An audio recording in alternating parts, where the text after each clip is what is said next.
A young man is covered in a grotesque rash. The flesh on his hands and feet is turning black. Necrosis has set in. What caused this terrible infection?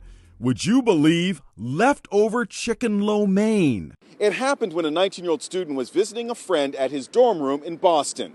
He went to the refrigerator and helped himself to some leftover Chinese food from the night before.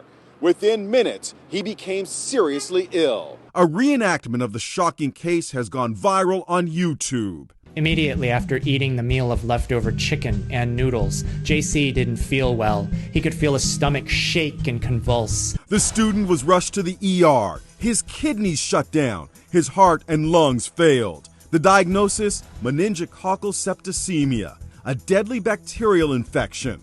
Most of his fingers and his legs below the knees had to be amputated to save his life. People don't realize sometimes how dangerous food can be.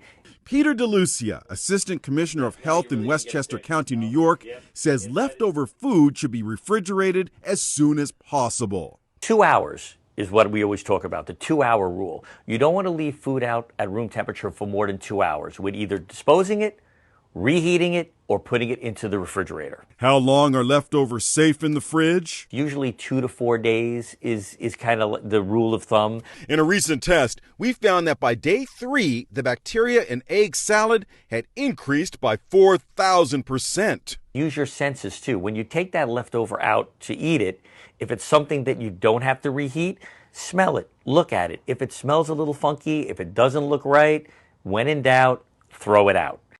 Our expert says when recooking leftovers, make sure they are heated to at least 165 degrees to kill any dangerous bacteria. As for what happened in Boston, doctors say it was made worse because a student wasn't fully vaccinated against meningitis as a child.